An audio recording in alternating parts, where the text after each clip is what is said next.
Hello my dear ones, this is Anmol Sachdeva. आज हम शुरू करने जा रहे हैं हमारी मैक्रो इकोनॉमिक्स क्लास +2 के first chapter introduction of macro economics. तो स्टार्ट करते हैं बिना किसी देरी के। देखिए, हम बड़ा डीपली और बेसिक कंसेप्ट जो हैं वो पढ़ते जाएंगे। हमारा मेन मकसद क्रैमिंग करना नहीं होगा, कंसेप्ट को समझना होगा ताकि हम उसे याद कर सकें लंबे टाइम के लिए। तो स्टार्ट करते हैं बिना किसी देरी के। सबसे पहले मैं आपको बता दूं what is the definition of the macro economics. Macro economics असल में होती क्या है? Macro economics is a branch of economics which studies the economics issues and problems at the level of economy as whole. Macro economics में study किए जाते हैं, कोई इश्यूज हैं हमारे पास, प्रॉब्लम है as a economy as a whole, एक बड़े लेवल पे। देखिए, जो हमारी इकोनॉमी है उसके अंदर बेसिकली तीन जो हैं प्रॉब्लम्स जो हैं सामने आती हैं। फर्स्ट चीज़, हमारे पास लिमिटेड रिसोर्सेज हैं। देखिए, जो रिसोर्सेज हैं हमारे पास काफ़ी सीमित मात्रा के अंदर हैं, अल्टरनेट यूज़ हैं, और सबसे बड़ी बात ह्यूमन की जो वांट्स है वो अनलिमिटेड है। तो इस सारी चीज़ों से कैसे हमने कॉप अप करना है, लिमिटेड से रिसोर्सेज से हमारी अनलिमिटेड बॉन्ड्स को कैसे एक इक्विलिब्रियम पे लेके आना है, मीन्स जहाँ पर दोनों जो है स्ट्राइक करें, सेटिस्फेक्शन मिल सके, उस चीज़ की स्टडी को हम बोलेंगे macro economics.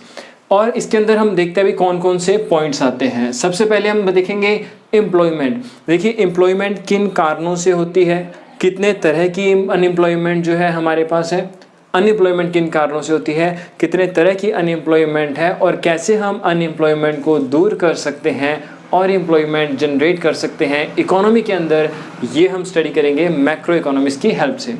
Next is growth of output, कैसे जो हम इकोनॉमी के अंदर आउटपुट को लेके आ सकते हैं। इन्फ्लेशन एंड डिफ्लेशन क्या होता है, एक आपको ओवरऑल आइडिया सा दे देता हूँ मैं एक बार, डीपली हम फर्दर पढ़ेंगे। इन्फ्लेशन होती है जहाँ पर जो चीज़ों के रेट हैं वो बढ़ जाते हैं। डिफ्लेशन एक ऐसी सिचुएशन है जहाँ पर जो डिमांड है वो कम हो जाएगी। देखिए, अगर डिमांड कम होगी तो जो प्राइस है वो भी कम होगी, तो मार्केट जो है वो काफ़ी ज़्यादा डाउन चली जाएगी। तो हम फर्दर इसको डिटेल में पढ़ेंगे। देन हमारे पास आ जाएगा जो मैक्रो इकोनॉमिक्स है वो पढ़ी जाती है किस लिए, ताकि हम चेक कर सकें भी कैसे गवर्नमेंट है वो इम्प्रूव कर रही है हमारी इकोनॉमी को। अब बात करते हैं डिफरेंस के बारे में, माइक्रो एंड मैक्रो। देखिए, जो माइक्रो इकोनॉमिक्स है आपको मैं डिटेल में ही करवाता हूँ ये। देखिए, सबसे पहले आ गया हमारा बेसिस ऑफ स्टडी। तो बेसिस ऑफ स्टडी के अंदर आएगा माइक्रो इकोनॉमिक्स क्या होती है। Micro economics studies the problem of scarcity and choices eight individual level. जो हमारे पास रिसोर्सेज की कमी है, स्केर्सिटी है, और जो हमारे पास चॉइसेस हैं, काफ़ी ऑप्शंस हैं, इन सभी को हमने जब स्टडी करेंगे इंडिविजुअल लेवल पे तो वो होगा हमारा माइक्रो इकोनॉमिक्स। और अगर हम बात करेंगे as a economy as a whole, बड़े लेवल पे बात करेंगे तो वो हो जाएगा आपका मैक्रो इकोनॉमिक्स। अब बात करते हैं सेकंड पॉइंट की। सेकंड पॉइंट है हमारा इकोनॉमिक वेरिएबल। जो माइक्रो इकोनॉमिक है उसके अंदर हमारे बेसिकली दो वेरिएबल्स आते हैं। What is first is consumer demand and second is producers supply. देखिए, हमारी इकोनॉमी के अंदर जो दो मेन फैक्टर्स हैं, that is consumer and producer. जो कंज्यूमर है वो क्या करेगा जी, डिमांड करेगा, और जो प्रोड्यूसर है वो सप्लाई करेगा। और यही अगर मैक्रो इकोनॉमिक्स की बात की जाए, मैक्रो इकोनॉमिक्स के अंदर आता है हमारा aggregate. Aggregate means sum up, जोड़, सभी का जो है हम अगर जोड़ करेंगे तो वो aggregate demand and aggregate supply आ जाएगा। Third point is economic agent. देखिए, इकोनॉमिक एजेंट कौन से होते हैं? इकोनॉमिक एजेंट वो होते हैं जो डिसीजन लेते हैं किसके रिगार्डिंग, हमारी जो प्रॉब्लम्स हैं, कौन सी, लिमिटेड रिसोर्सेज एंड चॉइसेस की। तो इकोनॉमिक एजेंट माइक्रो के अंदर कौन होगा? माइक्रो के अंदर इकोनॉमिक एजेंट जो डिसीजन लेगा वो ऑब्वियसली बात है वो कंज्यूमर एंड प्रोड्यूसर रहेंगे। और काम क्या होगा इनका? Maximum of the personal gain. ये अपना पर्सनल गेन हासिल करने की जो है ज़्यादा से ज़्यादा कोशिश करेंगे। और दूसरी तरफ मैक्रो इकोनॉमिक्स के अंदर हमारे पास कौन कौन से जो फैक्टर्स होंगे? फर्स्ट इज जो बात करूँ मैं स्टैट्यूटरी बॉडीज़ की, कौन सी है वो? आरबीआई, सेबी, और एक होता है जी ट्राई। छोटा सा मैं आपको बताता हूँ ब्रीफ के अंदर। देखिए, आरबीआई क्या है? एक देश के अंदर एक सेंट्रल बैंक होता है। सेंट्रल बैंक हमारे इंडिया का जो है उसे बोलते हैं RBI, reserve bank of India है। इसके फंक्शंस हैं, हम आगे जो चैप्टर आएगा मनी, उसके अंदर हम मनी एंड बैंकिंग, उसके अंदर डिस्कस करेंगे। जैसे कि फंक्शन ऑफ जो आरबीआई है, that is issue the currency, holding foreign currency, जो करेंसी इशू भी करेगा फॉरेन करेंसी को भी होल्ड करके रखेगा, ये कुछ इसके फंक्शंस आ जाएंगे।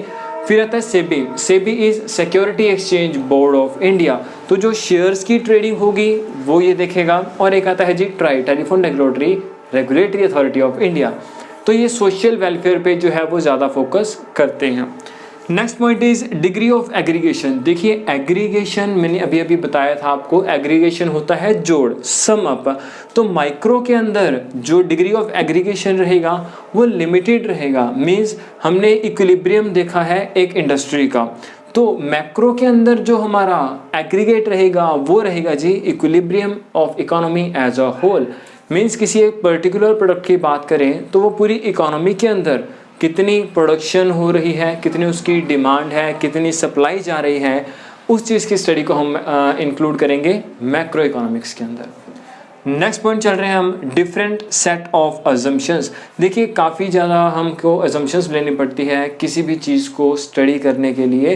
तो जो हमारी माइक्रो के अंदर जो कुछ अजम्पशंस रहेंगी, हो सकता है वो मैक्रो के अंदर तो वेरिएबल हो बट माइक्रो के अंदर कांस्टेंट हो, और हो सकता है वो माइक्रो के अंदर कांस्टेंट हो और मैक्रो के अंदर वेरिएबल हो, मीन्स वाइस वर्सा ऐसा हो सकता है। एक पर्टिकुलर के अंदर कांस्टेंट हो सकता है और दूसरे के अंदर वो वेरिएबल हो सकता है।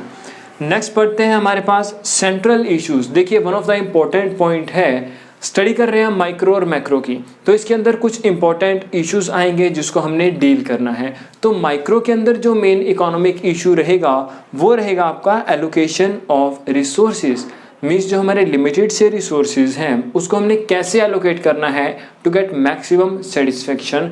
तो वो इशू आएगा हमारे पास एलोकेशन ऑफ रिसोर्सेज, किसका जो है मेन सेंट्रल इशू है वो माइक्रो का। और वही मैक्रो का रहेगा हमारा पास determination of the overall output, जो ओवरऑल लेवल है आउटपुट का हमारी इकोनॉमी के अंदर, वो हम स्टडी करेंगे मैक्रो इकोनॉमिक्स के अंदर। Next point is method of study. देखिए हर चीज़ की स्टडी का एक पर्टिकुलर नेम होता है, जैसे कि बायो की स्टडी को हम जो है बायोलॉजी बोलते हैं, तो उसी तरह से हमारे पास आ जाएगा क्या मेथड ऑफ स्टडी।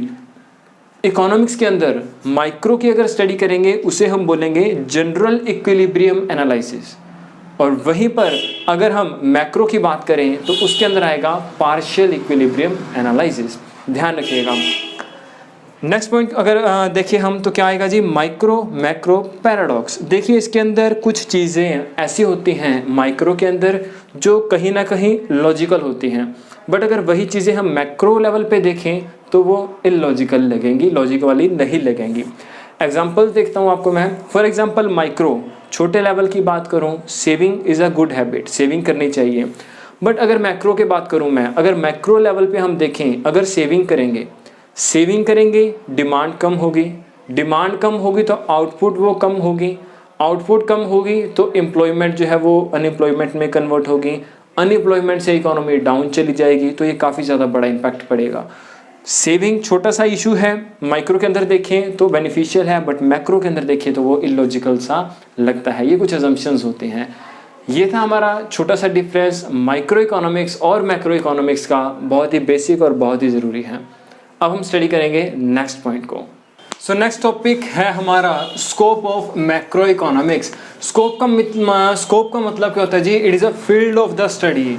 मीन्स क्या है, हम जो स्टडी कर रहे हैं मैक्रो इकोनॉमिक्स की, कहाँ पर जो है स्टडी की जाती है मैक्रो इकोनॉमिक्स की। सबसे पहला पॉइंट है हमारा estimation of the national income. देखिए जो मैक्रो इकोनॉमिक्स है कहाँ पर काम आती है, नेशनल इनकम के एस्टिमेशन के अंदर।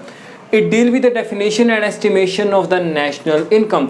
हम देखेंगे जो जीडीपी है या फिर एनडीपी है, ग्रोस डोमेस्टिक प्रोडक्ट और नेट डोमेस्टिक प्रोडक्ट, ये हम फर्दर आगे वाले चैप्टर में डिस्कस करेंगे। बट आपको ब्रीफली मैं आप बता दूं दैट जो एस्टिमेशन है नेशनल इनकम की, सबसे पहले यही इंपॉर्टेंट है, यही स्टडी की जाती है मैक्रो इकोनॉमिक्स के अंदर। Second is theory of employment. देखिए it studies the theory related to employment.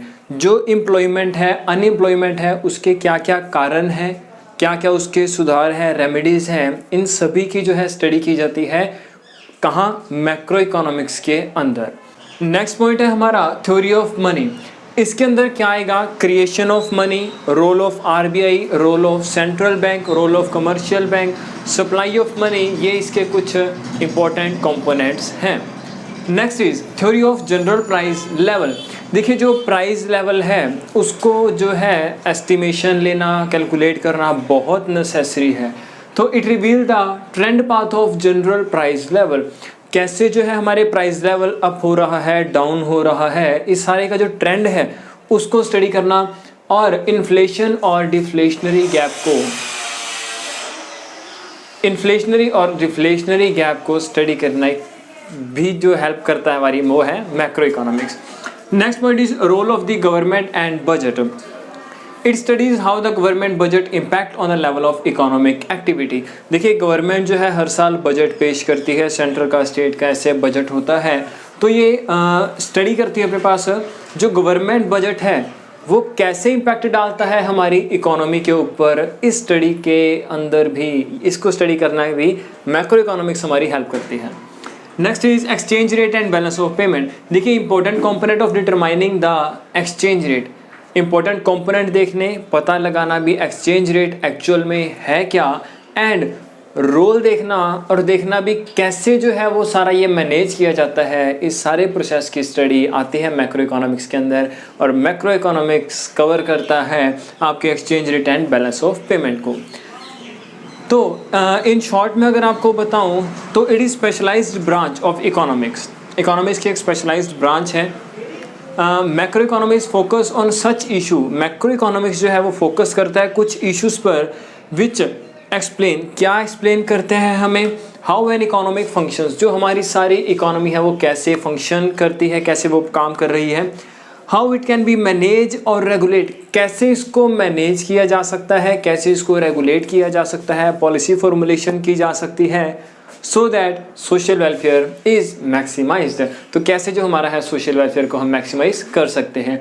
तो ये हमारे कुछ पॉइंट है। Estimation of national income, theory of employment, theory of money, theory of general price level, role of the government and exchange rate, balance of payment. तो ये हमारा topic खत्म होता है scope of macro. So start करते हैं हमारा next topic, that is the significance of macro economics. देखिए मैक्रो इकोनॉमिक्स हम पढ़ रहे हैं तो क्यों ज़रूरी है ये, क्या क्या काम आती है मैक्रो इकोनॉमिक्स। तो पहला पॉइंट है इसका, that is description of economy. Means क्या है जी, जो इकोनॉमी है इसके बारे में हमें डिस्क्राइब जो है वो हो जाता है, पता चल जाता है। बेसिकली 3 फैक्टर्स को हम कंसीडर करते हैं इसके अंदर। First is estimation of the national income. अगर नेशनल इनकम हमें पता चल जाएगी देन क्या हेल्प करेगी हमारे, to reveal the nature and the level of economic activity. जो इकोनॉमी एक्टिविटी हमारी चल रही है उसके नेचर के बारे में हमें पता चल जाएगा। देखिए जैसा कि हमें पता है दैट जो इकोनॉमी है हमारी उसके अंदर 3 सेक्टर्स आते हैं, primary, secondary and tertiary. Primary के अंदर जो नेचर आ जाती है, नेचर से जो रिलेटेड काम है सारे एक्टिविटीज़ हैं। सेकेंडरी के अंदर आपकी इंडस्ट्रीज़ आ जाती हैं, और टर्शरी के अंदर जो सर्विसेज आ जाती हैं।